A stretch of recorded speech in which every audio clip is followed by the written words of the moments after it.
Hello, my brothers and sisters. It is I, Kevin, the Patriot Punk. Please join me today as we observe the miracles of the Church of Beyonce Christ of the Latter-day Taints. For those in the bondage of racism, we need freedom.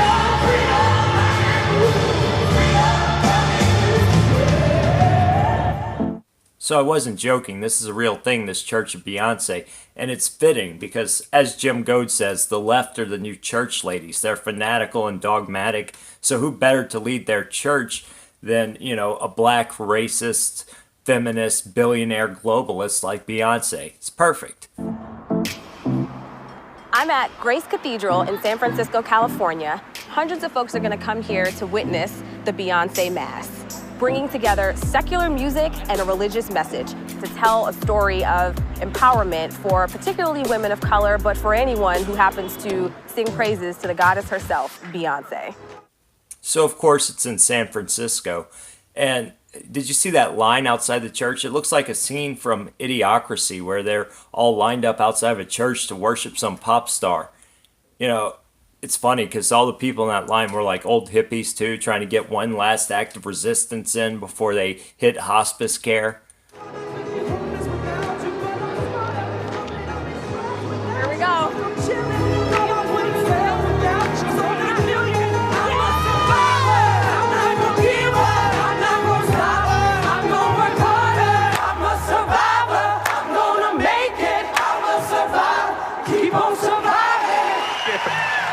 Y'all, I'm out of breath because we sing Beyonce in church. Holy cow. We do have a community that is youthful and loving and looks to the world as a partner, not an enemy. So if that's new to you, I hope it's good news. God actually loves you. Alright, so a lot of you might see the gay hipster priest and hear the Beyonce music and think this is just the dying religious scene in San Francisco trying to spice things up. But for people like myself and people like my wife, it's very familiar and alarming. My wife grew up in El Salvador during the Civil War there. And during that time, not just in El Salvador, but throughout Latin America, hardcore left-wing communist revolutionaries were entering the church. They were becoming members of the clergy so they could subvert the nation from within. And this is something that they did for several reasons. One is the church allowed them a great recruiting ground without the scrutiny they would face on, let's say, a college campus. Secondly, it allowed them to move weapons and aid throughout the nation without having to go through all the checkpoints and without getting a lot of attention from the military. And third, it allowed them to raise money, a lot of money, and they could do so without a lot of scrutiny also from the government. So, they went into these churches, and there are many cases, and you can find articles about this, where there were shootouts between nuns and military groups. There were priests being caught with trucks full of explosives, things like that. I mean, it was just so out of control. And I think we see the fruits of this now, especially with people like the new Pope. He got into the clergy about that same time.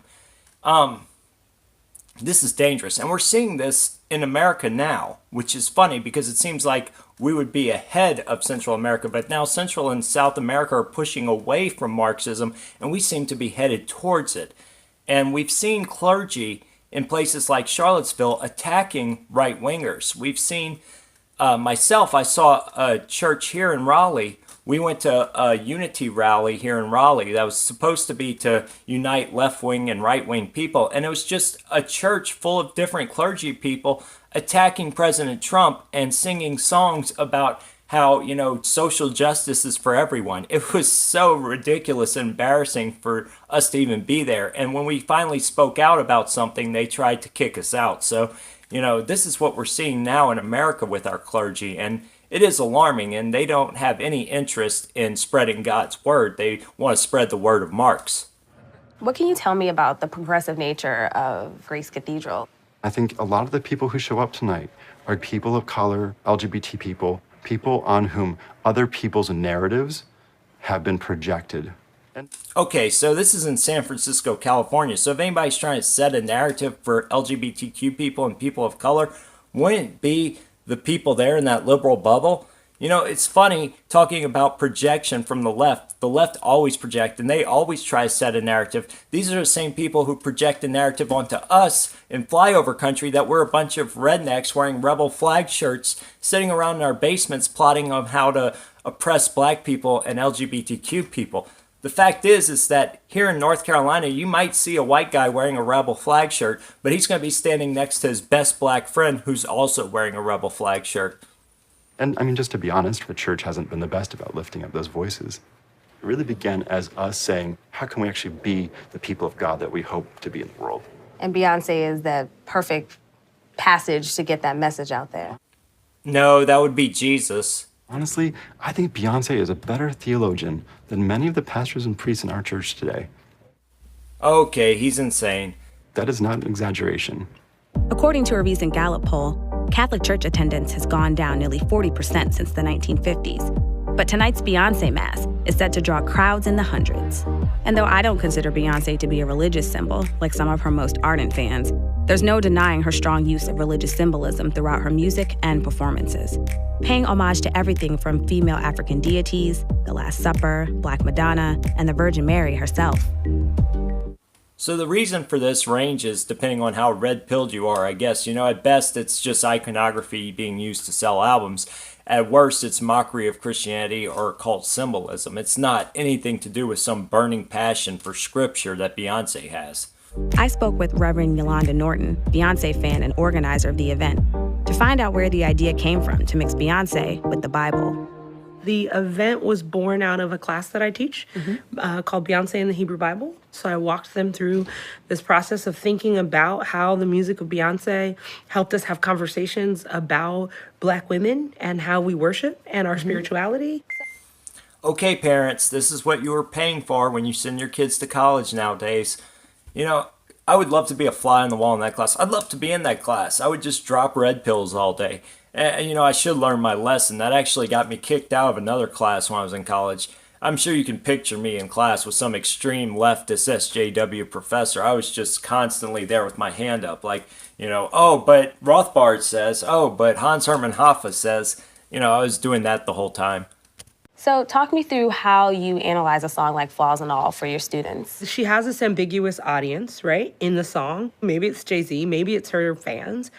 But I love it when she says, you know, I'm a train wreck. I'm a train wreck in the morning. I'm a bitch in the afternoon. Right? I'm a bitch in the afternoon. Every now and then, without warning, I can be really mean to you. Right. I can be really mean toward you. So what we do in the worship service is we make that about a conversation that we would have with God. So if you imagine that as a prayer to God, how I many... don't know why you love me. And that's why I love you, right?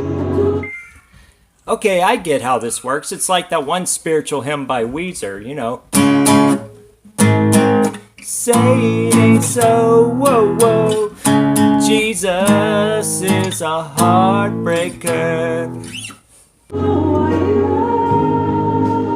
I neglect you when I'm working. Yep, we all do that, right? So it's really about naming Black female spirituality is embodied in that song. The Lord be with you. Also with you. Lift up your hearts.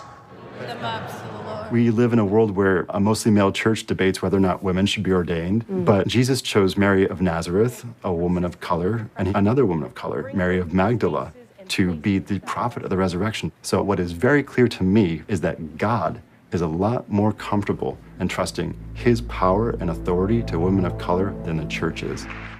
Okay, so two things quickly. One, the church never discriminated against people of color from becoming priests. They might have not let women become priests, but that's only because of tradition and dogma, not because they wanted to oppress women. Secondly, this narrative that the two Marys were women of color is ridiculous. Okay, that's leftist revisionist history. And we see them do the same thing with ancient Egypt and ancient Carthage, these places where empires were built. And it shouldn't matter because nobody cares what race somebody is. But the fact is that they're doing this to try to rewrite history to be politically correct. And history should be preserved. And all you have to do is go look at the art, the busts, the paintings, the mosaics from this time period, and you will see that the people like Hannibal of Carthage, like the later pharaohs of Egypt, They have the same complexion as myself because my family is from South France and South Italy, so they had that Mediterranean look. The same thing with Jesus and Mary.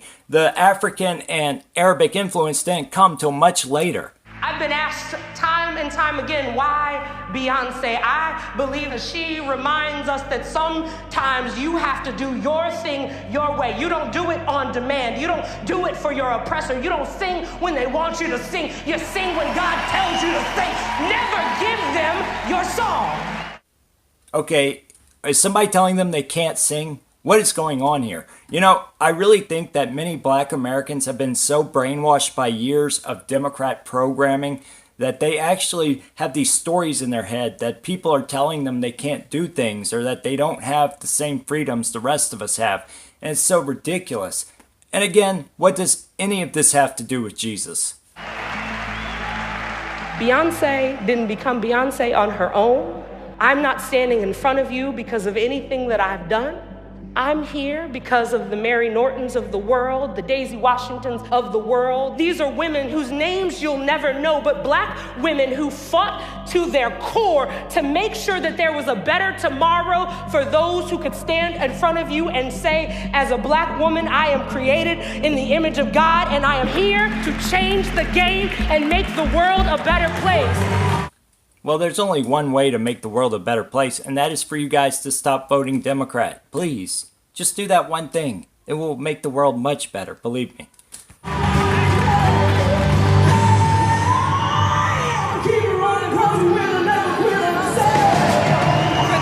in the bondage of patriarchy, we need. For those in the bondage of patriarchy, we need.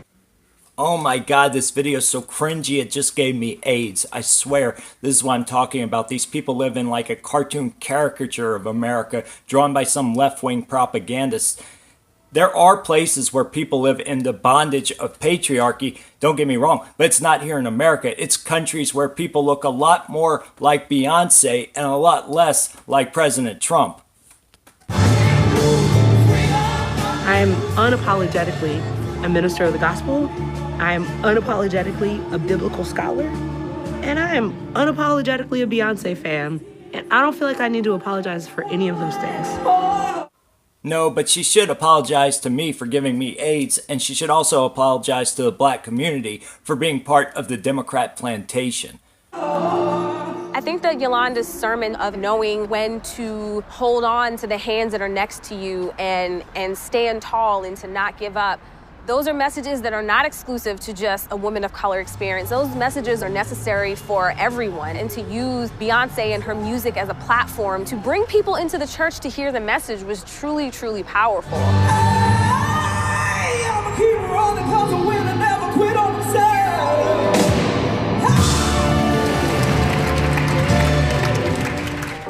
Alright guys, so I hope you enjoyed that video as much as I did. Please like and subscribe to my channel and share these videos. Or don't, I don't care. But seriously, just try to get the message out there. Try to expose the propaganda when you can. And I'll catch you later.